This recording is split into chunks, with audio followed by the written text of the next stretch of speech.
ایک معزز جج نے ریزائن کیا. انہوں نے جو آخر میں لائنز لکھی وہ اپنے آپ میں پوری ایک داستان لکھ گئے. پھر ضلعی انتظامیہ میں سے ڈپٹی کمشنرز میں سے کچھ لوگوں نے ریزائن کیا. تو یہ ریزسٹنس جو ہے وہ چھوٹی چھوٹی چلتی آ رہی تھی, ابھی ذرا ایک دم بڑے پیمانے پر ہوئی.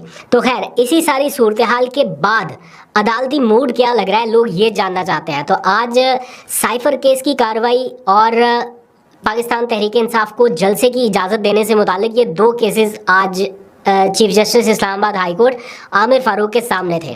اور عامر فاروق نے پی ٹی آئی کو آج جلسے کی اجازت دینے کے لیے کہا, ضلعی انتظامیہ سے یہ کہا کہ پاکستان تحریک انصاف کو جلسے کی اجازت دی جائے اور ان کا جو بنیادی حق ہے اس سے ان کو نہیں روکا جا سکتا.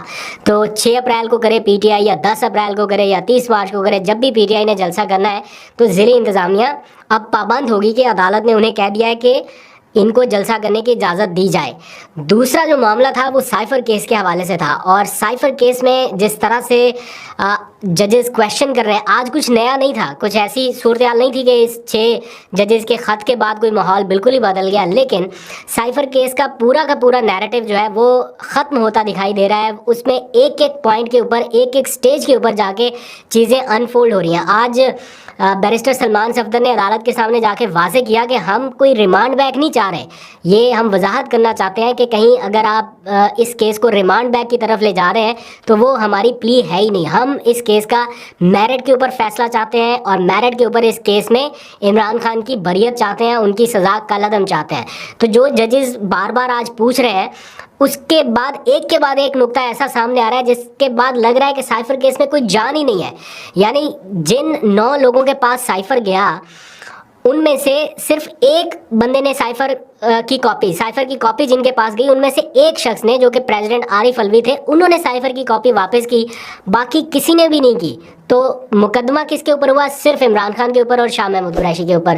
پھر جو سب سے امپورٹنٹ چیز تھی وہ یہ کہ عدالت نے آج یہ پوچھا کہ کیا اس کیس میں جو کاروائی ہے وہ عدالتی اوقات کار کے بعد بھی چلائی گئی, یعنی 8 سے 3 بجے تک کا جو عدالت کا وقت ہے اس کے بعد بھی چلائی گئی. تو عدالت کے سامنے ساری چیزیں آئی کہ جناب رات 9 بجے, رات 10 بجے, رات 11 بجے تک عدالتیں لگیں اور اس دوران تک ٹرائل ہوا. 5 دنوں کے اندر 3 ٹرائل اور 3 سزائیں سنائی گئیں. تو یہ ساری چیزیں بھی آج ڈسکس ہوئیں کہ عدالتی اوقات کار کے بعد بھی یہ چیزیں جو ہے وہ چلتی رہی. شام 6 بجے, 7 بجے, 8 بجے, 10 بجے اور 11 گھنٹے تک روزانہ کی بنیاد پر عدالت لگائی گئی. تو یہ جو سارے پوائنٹس ہیں یہ عمران خان کا کیس سٹرانگ کر رہے ہیں اور یہ سائفر کیس پورے کا پورا نیریٹو ختم کر رہے ہیں. اور پھر سب سے اہم چیز کہ سائفر ایز اٹ جس کی اوریجنل کاپی دفتر خارجہ میں موجود ہے وہ کسی جج کے سامنے جب گیا ہی نہیں, جب کسی کو پتہ ہی نہیں ہے کہ جو عمران خان نے کہا وہ میچ بھی کر رہا ہے وہ سائفر سے یا نہیں کر رہا ہے, یا سائفر کے واقعی مندرجات لیک کیے گئے یا نہیں, وہ تو تب پتہ چلے گا نا جب کسی کے پاس اوریجنل سائفر کسی نے پڑھا ہوگا, جج صاحب نے پڑھا ہوگا. تو جب سائفر رکھا ہی نہیں گیا کسی کے سامنے تو کیسے کسی نے ڈیسائیڈ کر لیا کہ یہ جناب کوئی سیکرٹ ایکٹ کی خلاف ورزی ہو گئی. تو یہ ساری چیزیں جو ہے اس سے لگ رہا ہے کہ سائفر کیس اب نہیں سٹینڈ کر پائے گا اور آنے والے چند دنوں میں آپ اس کا ڈیسیژن ہوتا دیکھیں گے. اب آ جائیے اگلا ایک اور معاملہ. آج 9 مئی کے 31 ملزمان کو تقریباً 10 مہینے کے بعد ضمانت مل گئی ہے. یہ بھی پی ٹی آئی کے حق میں ایک اچھا فیصلہ آیا کہ اتنے ٹائم سے جن کی ضمانتیں بار بار مسترد ہو رہی تھی, بار بار جوڈیشل ہو رہے تھے, آج ان میں سے 31 لوگوں کی ضمانت ہوئی. اور نام لے کر جب پکارا جا رہا تھا کہ اس کی بھی ضمانت ہو گئی, اس کی بھی ضمانت ہوگی, تو آس پاس کھڑے لوگوں کے چہرے دیکھنے کے قابل تھے, لوگ خوش تھے. تو یہ بھی ایک پازیٹیو ڈیولپمنٹ ہے.